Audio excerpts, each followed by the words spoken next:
আবারও নিয়ে এসেছি পনির।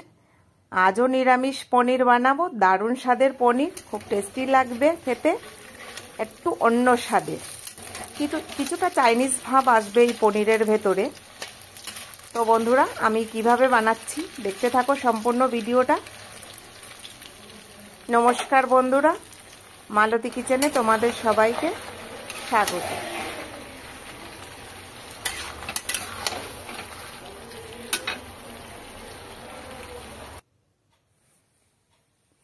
এখানে পনির আছে 1 কিলো, আর এখানে দেখো 2টো ক্যাপসিকাম নিয়েছি।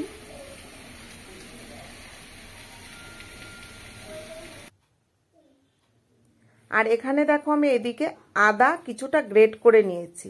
সামান্য লঙ্কার গুঁড়ো দিয়ে দিলাম এখানে।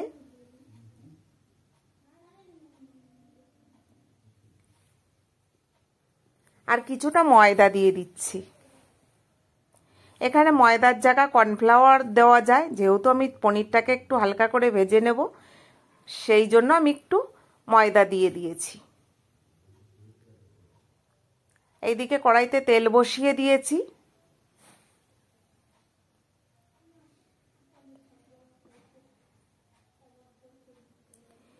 এবার দেখো পনিরগুলো ছোট ছোট টুকরো করে কেটে নিয়েছি, আর এই ব্যাটারের মধ্যে পনিরগুলো দিয়ে দিচ্ছি। দিয়ে এবার একটা একটা করে তেলের ওপরে দিয়ে দিচ্ছি।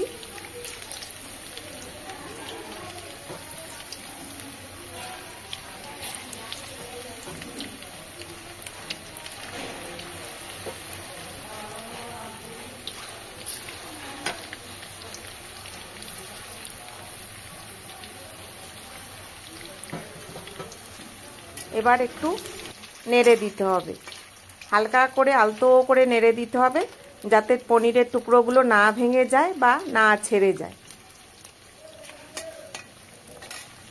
এসে একটু লাল লাল করে ভেজে নিতে হবে।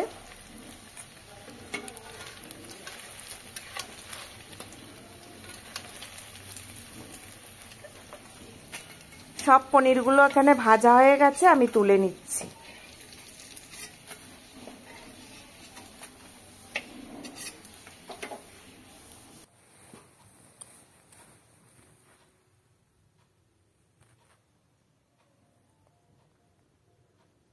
অনেকটা পনির হয়েছে, বাড়িতে অনেক লোকজন আছে, সেই কারণে পনিরের পরিমাণটা একটু বেশি। আর নিরামিষ বলে একটু অন্যভাবে সবসময় একটু খাবারটা চেঞ্জ করতে হয়, তাহলে মুখে সবার স্বাদ লেগে থাকে। এবার দেখো ক্যাপসিকামের টুকরোগুলো আমি ছোট ছোট করে কেটে নিয়েছিলাম, ঠিক যেভাবে চিলি পনির করা হয় সেইভাবে।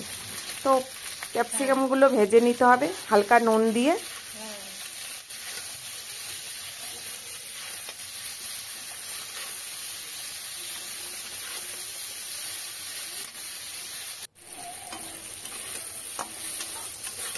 এই ক্যাপসিকাম ভাজা না সুন্দর একটা গন্ধ বেরোয়, ভীষণ ভালো লাগে আমার।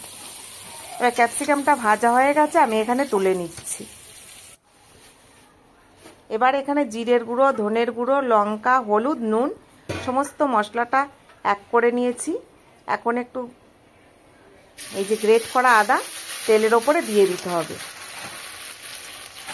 এবার যে মশলার পেস্টটা বানিয়েছি ওটাকে দিয়ে দিতে হবে।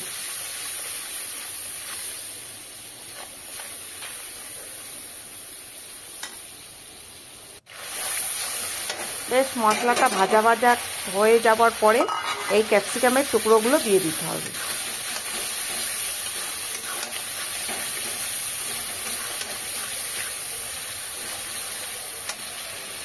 এবার দেখো এখানে আমি বেশ 2 চামচ চিনি দিয়ে দিয়েছি, কারণ পনিরের ভাগটা বেশি আছে।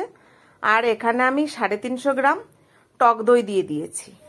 এই টক দইটা দিয়ে আর একটু বেশ কষিয়ে নিতে হবে। আর টক দইটা দেওয়ার পরে কেমন যেন একটা জল ছেড়ে গেছে, তারপরে পনিরের টুকরোগুলো দিয়ে দিতে হবে।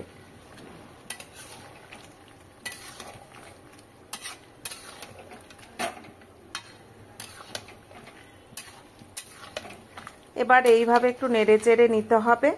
যদি কেউ একদম হালকা গ্রেভি শুদ্ধ খেতে চাও তা এইভাবে নামিয়ে নিতে পারো। কেউ যদি মনে করো আমার একটু ঝোল ঝোল দরকার, সে আরেকটু জল দিয়ে ফুটিয়ে নিতে পারো। তা আমার অনেক লোকজন আছে, আমি সেই কারণে একটু জল দিয়ে আর একটু ফুটিয়ে নিচ্ছি। উপর থেকে গরম মশলা দিয়ে দিতে হবে। তো আমার দেখো এখানে পনির রেডি, নিরামিষ পনির। দেখো এত সুন্দর হয়েছে, না দেখলে বিশ্বাস করতে পারবে না। তো বন্ধুরা, লাইক সাবস্ক্রাইব করে পাশে থেকো।